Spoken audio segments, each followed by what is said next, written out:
इधर जय माधव मित्रों આપણે આજે જીપીએસ સિસ્ટમથી જો કે વરસાદનું મંડાણ થઈ ગયું છે એટલે ચા નાખવાનું ચાલુ કર્યું. આ એનું સેન્સર છે, આના ઉપર કામ કરે. તમે ચા જોઈ શકો છો કઈ રીતે હાલે છે. ને ટ્રેક્ટરમાંથી એક ભાઈ બેઠા છે, ટ્રેક્ટર રેઢું હાલે છે. થોડી તમને એ પણ બતાવી દઈ તો કઈ રીતે કામ કરે છે સેન્સર. જો કે આ સેન્સરવાળા ભાઈ આવ્યા છે ધોરાજીથી, એટલે સેન્સર ભેરું લઈને આવવું પડે. નહીંતર તો આ 5-6 કિલોમીટર સુધી કામ કરે.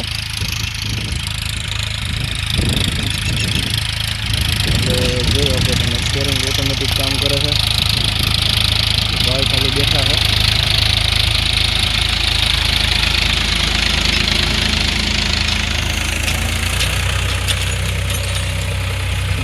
જારીના સા હાલે છે.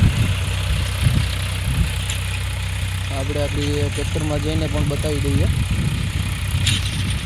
કઈ રીતે આ બધું કામ ચાલુ છે આનું.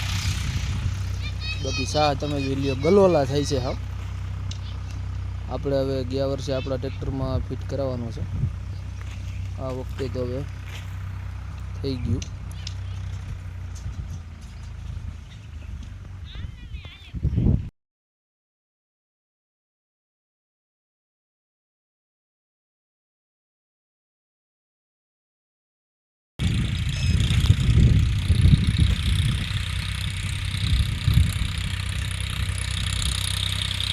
આપણે હમણાં ટ્રેક્ટર ઉપર બેસીને પણ બતાવી દઈએ કે કઈ રીતે હાલે છે બધું. જોકે હવે જીપીએસ સિસ્ટમ બધું ફિટ છે એટલે બધાને ખ્યાલ જ હશે કે ઓટોમેટિક જ હાલે છે.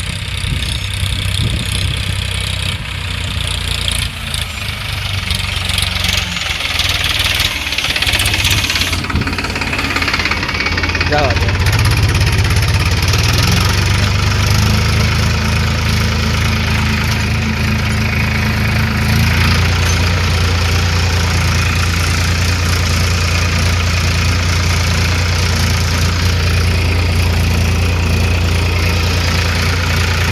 આમાં વરવા તો આ જરૂર પડતી છે ને.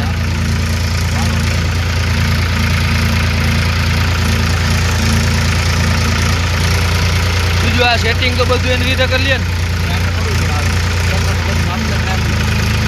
ખેતર નાખી માપદારી નાખવી પડે તો ફરતે સીધો આટો મારવો પડે કે ખાલી ગમે એવો આ આપણે માપદારી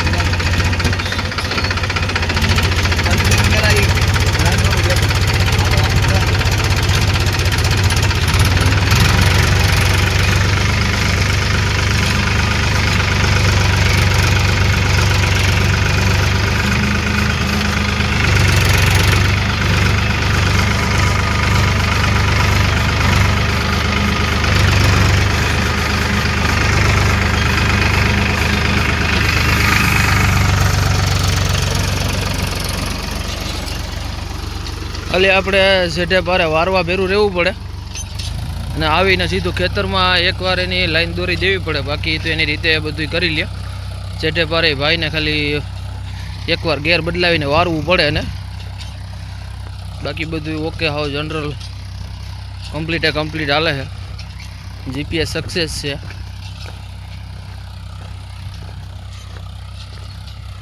તો આ રીતે કંઈક આપણે સા નાખવાનું કામ ચાલુ હતું. જય મુરલીધર, જય માધવ મિત્રો. તો આ રીતે આપણે જીપીએસ શાહનું મેંડા મંડાણથી, જો કે મોડું થઈ ગયું ને કે આપણે ખુદ શાહ નાખી લઈ છીએ, પણ આપણું ટ્રેક્ટર હવે બધું કમ્પ્લીટ કરવામાં પૂગે એમ નહોતું એટલે આપણે જીપીએસથી શાહ નાખવી લીધા છે. તો હવે આપણે શાહ નખાઈ જાય પછી કાલે હમાર તો આપણી ટ્રેક્ટરે નાખી દેવું, શાહ બૂરી દેવું. એ રીતે બધું કામકાજ ચાલુ છે. અને જો પાછળ આપણે આપ પણ હવે ચમકી ગયું છે. વરસાદનું ટાણું થઈ ગયું છે. આમ તો કટાણું છે પણ ટાણું કહેવાય. આમ શાહ બા તો ઓકે રાખો ને આપણે, કેટલો થાય કેને ખબર છે.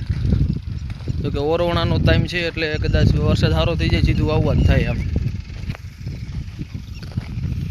આ રીતે બધું શાહનું કામ ચાલુ છે. બાકી જો આ બધું આપનું મંડાણ હતું એટલે આપણે ઉતાવળથી 2 ટ્રેક્ટરો ભેરા કરી અને બધું કામકાજ ઉપાડ્યા છે.